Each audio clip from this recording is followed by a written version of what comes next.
War हो रहा है मिडिल ईस्ट में, ईरान, इजराइल और अमेरिका के बीच टेंशन। और उसका सबसे बड़ा नुकसान किसको हो रहा है? न सिर्फ ईरान को, न सिर्फ इजराइल को, बल्कि इंडिया के किसानों को। जी हाँ, ऐसे फार्मर्स जो महाराष्ट्र में अंगूर, प्याज और फ्रूट्स उगाते हैं, उनका माल दुबई और गल्फ मुल्कों में बेचा जाता है। लेकिन अब सिचुएशन इतनी खराब हो गई है कि कंटेनर्स पोर्ट्स पर अटक गए हैं, फ्रूट्स खराब होने लगे हैं और करोड़ों का नुकसान हो रहा है। आज के वीडियो में हम डिटेल में समझने की कोशिश करेंगे कि ईरान इजराइल वॉर का इंडिया पर इकोनॉमिक इम्पैक्ट, महाराष्ट्र के फार्मर्स का क्राइसिस, दुबई एक्सपोर्ट्स मार्केट का इंपॉर्टेंस और क्यों इंडियन किसानों को सबसे ज्यादा नुकसान हो सकता है। सबसे बड़ी प्रॉब्लम है लॉजिस्टिक। इंडिया से दुबई या गल्फ कंट्रीज जाने वाला रास्ता अब एक वॉर जोन बनता जा रहा है। अगर ईरान उनके पोर्ट्स या रूट्स ब्लॉक करते हैं तो फ्राइट चार्जेस यानी किराया 200% तक बढ़ सकता है। शिपिंग कंपनीज अब वॉर रिस्क सरचार्ज मांग रही है। इसका सीधा असर हमारे एक्सपोर्टर्स पर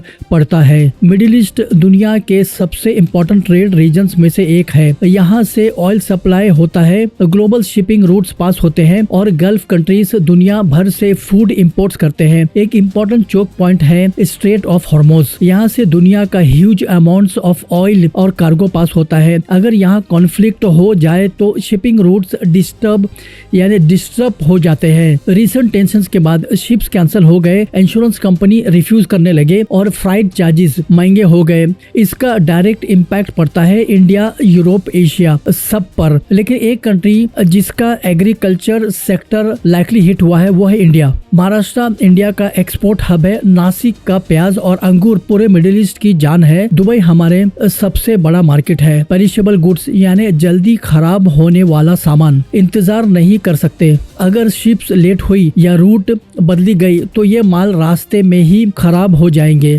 फाइनेंशियल हिट, एक तरफ किसान को सही दाम नहीं मिल रहा और दूसरी तरफ एक्सपोर्टर्स का सारा पैसा फंस रहा है।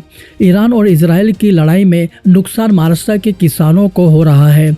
इंडिया का मिडिल ईस्ट के साथ ट्रेड बहुत स्ट्रॉन्ग है, खासकर Gulf countries, United Arab Emirates, Saudi Arabia, Qatar, Kuwait, इन सब कंट्रीज को फूड की बहुत ज़्यादा ज़रूरत होती है क्योंकि वहाँ एग्रीकल्चर कम है।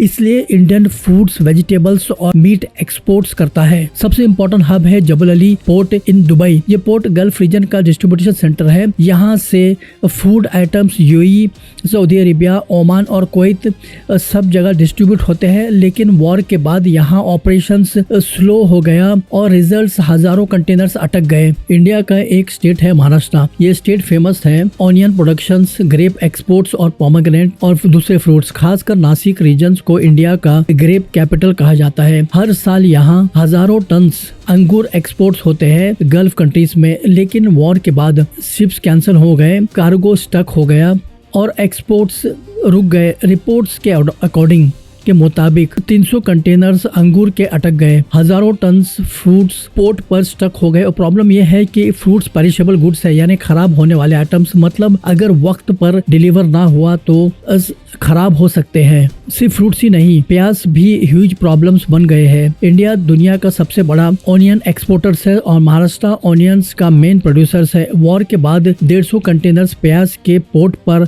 स्टक हो गए और 4,500 टन प्याज एक्सपोर्ट नहीं हो पा रहे। अगर ये प्याज दुबई नहीं जा पा रहा तो क्या होता है? सिंपल इकोनॉमिक्स, मार्केट में सप्लाई बढ़ जाती है और जब सप्लाई बढ़ती है तो प्राइस गिर जाते हैं। इसका मतलब कि किसानों को कम पैसा, कम मुनाफा मिलता है और कभी कभी लॉस या नुकसान भी हो सकता है। अंगूर एक्सपोर्ट्स इंडस्ट्रीज इंडिया के लिए बहुत इम्पोर्टेंट, बहुत अहम है। खासकर नासिक ग्रेप्स वर्ल्ड फेमस है। रमजान सीजन में गल्फ कंट्रीज में अंगूर की डिमांड बहुत बढ़ जाती है, इसलिए किसान हार्वेस्ट शेड्यूल भी उसी वक्त के हिसाब से प्लान करते हैं। लेकिन इस साल 5,000 से 6,000 टन अंगूर पोर्ट पर स्टक हो गए और 10,000 टन स्टोर रूम या वेयर हाउस में पड़े हैं जो एक्सपोर्ट नहीं हो पा रहे। अगर ये अंगूर लोकल मार्केट में आते हैं तो प्राइस क्रैश हो जाता है और फार्मर्स को भारी नुकसान होता है। इंडिया गल्फ कंट्रीज को buffalo meat, mutton, poultry, dairy products भी एक्सपोर्ट करता है। ये सब भी पेरिशेबल गुड्स है और अगर शिपिंग डिले हो जाए तो कोल्ड स्टोरेज कॉस्ट बढ़ता है, इस स्पॉइलेज रिस्क बढ़ता है और एक्सपोर्टर्स का प्रॉफिट खत्म हो जाता है। कई एक्सपोर्टर्स के अकॉर्डिंग ये कंटेनर्स की वैल्यू 20 से 25 लाख रुपया तक एक कंटेनर की होती है और अगर कंटेनर स्पॉइल हो जाए तो पूरा इन्वेस्टमेंट खत्म। अगर ईरान इजराइल वॉर लंबा चलता है तो इंडिया को कुछ मेजर प्रॉब्लम्स हो सकता है। Number 1, farmers income crash. Number 2, exports और मार्केट्स खत्म हो सकता है, शिपिंग कॉस्ट बढ़ सकता है, ग्लोबल ट्रेड रूट्स अनस्टेबल हो सकता है और सबसे खतरनाक सिनेरियो, गल्फ कंट्रीज किसी और से फूड इंपोर्ट करना शुरू कर देगी जैसे टर्की, इजिप्ट, साउथ अफ्रीका। अगर ऐसा हुआ तो इंडिया अपना एक्सपोर्ट मार्केट हमेशा के लिए लूज कर सकता है। तो खुलासा यह है कि ईरान इजराइल वॉर सिर्फ एक रीजनल कॉन्फ्लिक्ट नहीं है, इसका इम्पैक्ट दुनिया भर पर पड़ रहा है और सरप्राइजिंग ये सबसे ज्यादा सफर कर रहे हैं हमारे इंडियन फार्मर्स, जिन्होंने वॉर शुरू नहीं की लेकिन जिनका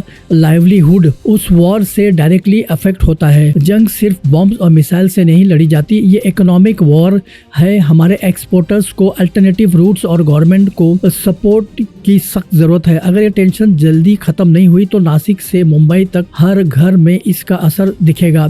आपको क्या लगता है कि गवर्नमेंट को एक्सपोर्ट सब्सिडीज बढ़ानी चाहिए? कमेंट्स करके जरूर बताएं।